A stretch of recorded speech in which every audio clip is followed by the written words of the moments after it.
A ver, no, acá no. Bien. No.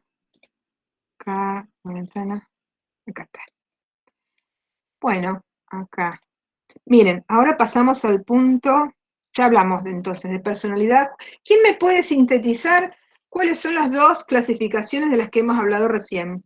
Sin mirar y sin soplar. A ver.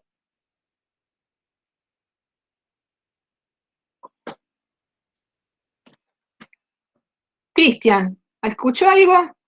Nico, ¿escuchaste algo? Yo sé que están recansados. Bueno, hagan lo que puedan. Si alguno se acuerda.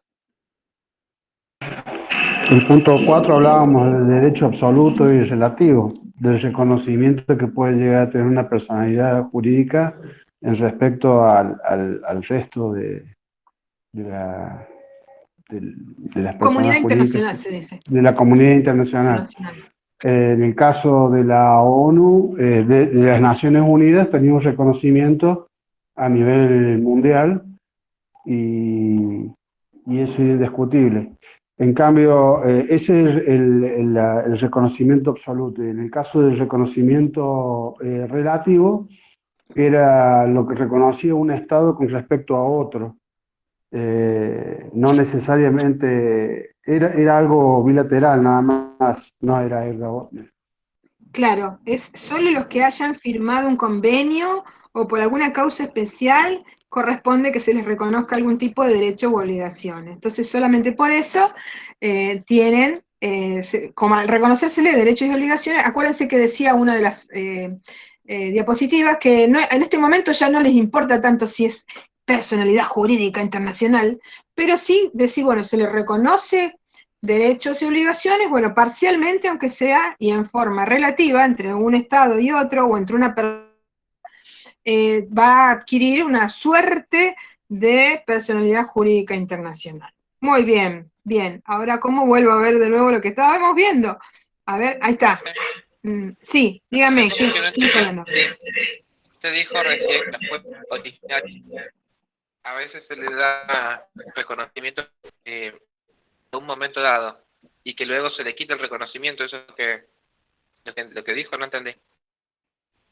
No, sabes que no te escuché a vos bien. A ver, decime de nuevo. Decime de nuevo, por favor. No, que usted dijo que a veces los pueblos originarios Sí. se les da un reconocimiento solamente para firmar algún tratado o algo así. ¿Eso fue lo que dijo?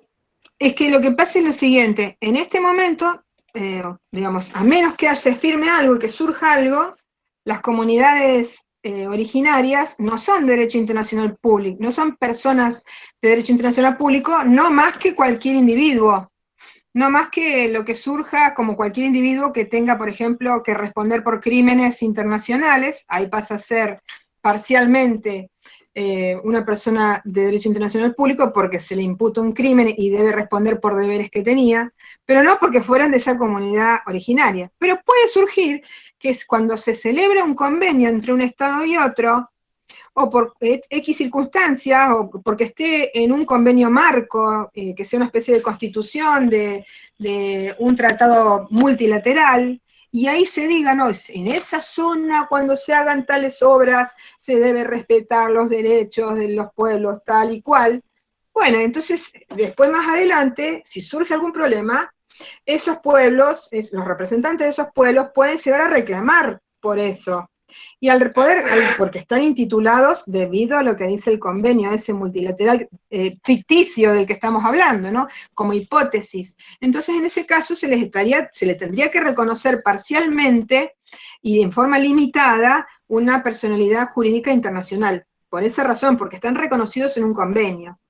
Pero si no, no necesariamente tienen personalidad jurídica de derecho internacional público, no más que cualquier individuo que en las circunstancias que acabamos de mencionar de cualquier individuo. A eso me refiero. Ok. Bueno, entonces, seguimos con el punto 5. Vamos a hacer acá. Bien. No, este no. Esperen, aguántenme. Ahí está. Mira, seguimos el punto 5. Bien. Falta poco. Entonces, punto 5. Esto es lo que decíamos recién, la persona humana como sujeto de derecho, pero me corrijo, porque no es solo la persona humana, también puede ser la persona jurídica pero privada, podría ser una sociedad anónima, una SRL, y una persona física, lo que le llamaban antes persona física, y ahora se denomina persona humana en nuestro Código Civil y Comercial. Entonces, la persona humana, el individuo como sujeto de derecho internacional contemporáneo, esto que puse ahí primero, es lo que surge en el programa. En el programa están esos puntitos que están ahí. Y en los libros no lo van a encontrar tanto como persona humana, sino como el individuo. ¿Qué pasa con el individuo? La persona física, por ejemplo, ¿qué pasa con Eichmann, que hablábamos el otro día? ¿Es una persona de derecho internacional público? ¿Sí, no? ¿O qué? Si, por ejemplo, en vez de habérselo llevado a Israel a ser juzgado en la Knesset, que así se llama la Knesset, el Palacio de Justicia de Jerusalén, en vez de eso se lo hubiera logrado capturar y que no se, porque iba a huir, si era buscado iba a huir. Bueno, si lo hubiera logrado capturar y llevar a, por ejemplo, la Corte Interamericana, en Europa hay una Corte de Derechos Humanos, y ahí sí se responde por las violaciones de derechos humanos en forma individual. Si se lo hubiera llevado ahí, ¿qué hubiera pasado? Bueno, esta persona hubiera respondido como individuo, y al responder como individuo, si responde, es porque tenía deberes y tenía prohibiciones, y si tenía deberes y prohibiciones, era parcialmente, para ese fin, una persona jurídica de derecho internacional público, porque es a nivel internacional, no es a nivel interno.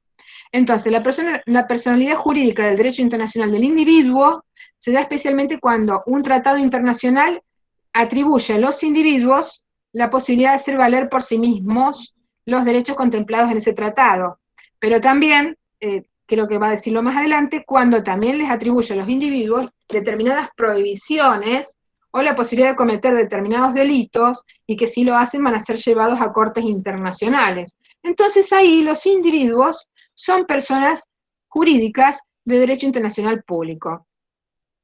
Respecto de esto, aún así, vieron que en todo, me acuerdo siempre cuando yo estudiaba Derecho Civil, había postura 1, la postura amplia, la postura restringida y la postura que hacía eclecticismo. Acá vamos parecido. Postura sobre la cuestión.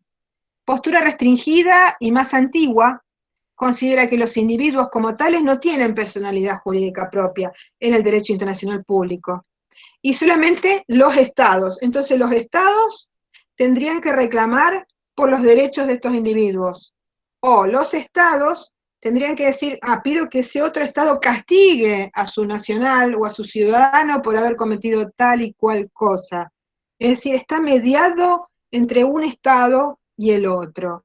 Esta es una postura antigua que es como niega que el ser humano o la persona jurídica pero privada, pueda ser sujeto de derecho internacional público. Está dejada de lado, desde ya les digo. Ahora hay otra perspectiva.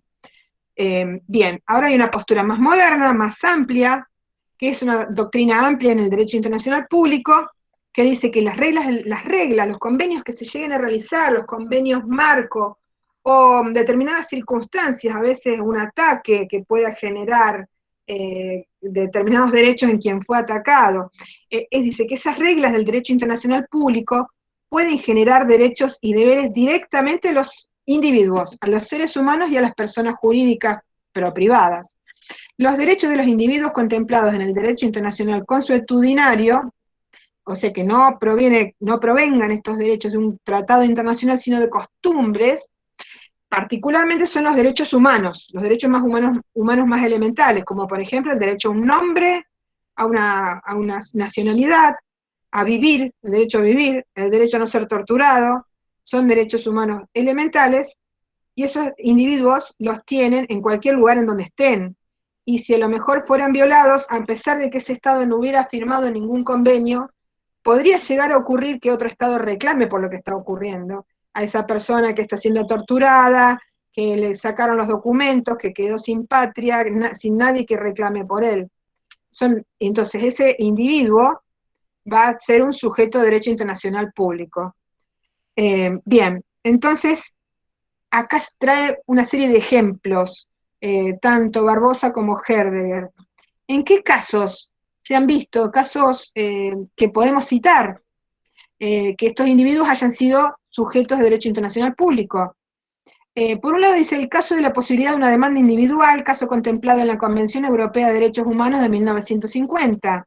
Recuerden que les dije, hay una Corte Europea de Derechos Humanos que surgió y donde allí juzgan a la gente, juzgan a un ser físico, a un ser humano, por haber cometido crímenes, pero a nivel del derecho internacional público. Parecido a lo que pasa con la Corte Interamericana de Derechos Humanos. Entonces, con ese tipo de casos, ante la Corte de Derechos Humanos, pero de Europa, este recurso jurídico, los individuos pueden solicitar directamente la protección judicial hasta en contra de su propio Estado o en contra de otro Estado que les está conculcando sus derechos. Otro caso, el caso del proceso de demanda individual ante la Corte de la Comisión de Derechos Humanos.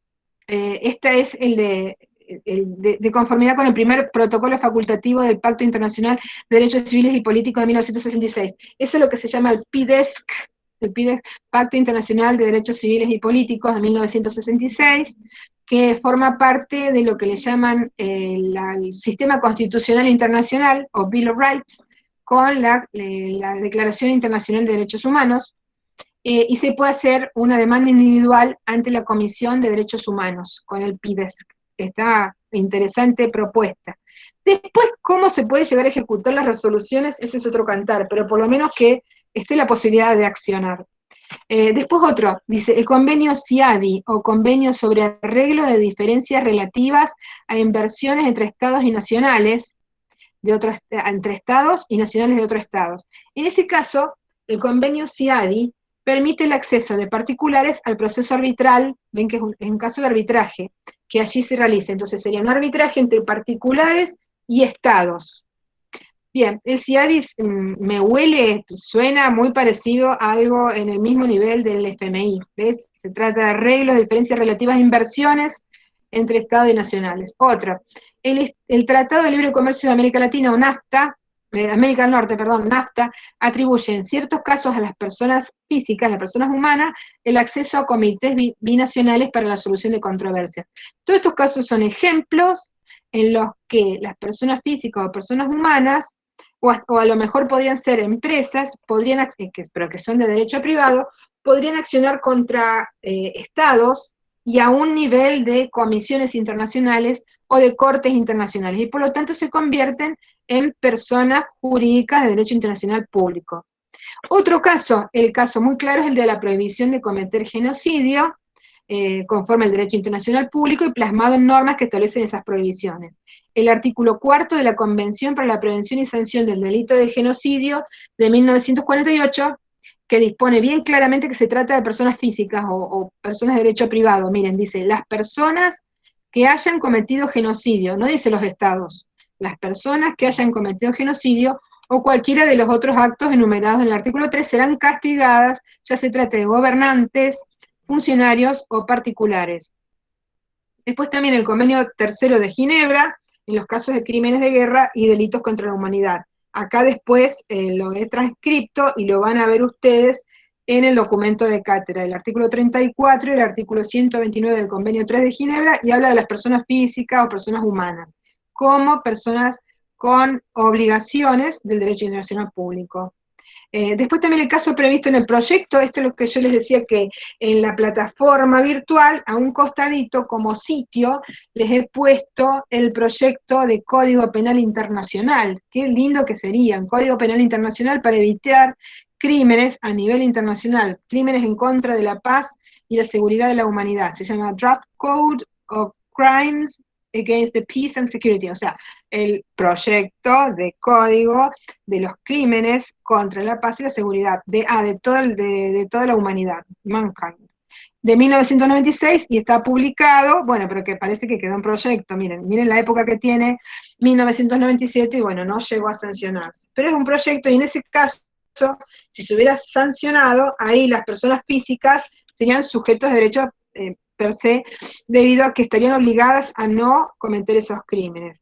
Después también dicen, en los casos de los procesos judiciales de Nuremberg y Tokio, después de la Segunda Guerra Mundial, se enjuició a particulares porque se dijo que se habían violado deberes fundamentales. En ese momento les cuento, la discusión fue que qué delitos internacionales se habían cometido, porque en realidad no se habían definido ante los delitos internacionales. Y sin embargo se resolvieron por principios generales de humanidad, porque claro, trajeron tantas evidencias de las barbaridades que habían ocurrido durante la guerra, que bueno, fueron enjuiciados y fueron condenados. Y muchos de ellos fueron condenados a muerte.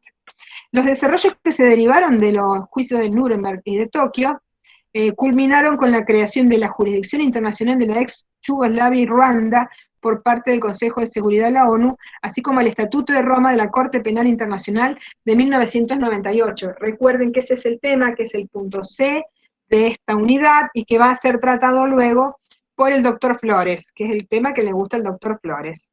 Muy bien. Entonces, acá pasamos al punto 6, estoy de nuevo acá, y voy a dejar de grabar, detener grabación, y vuelvo.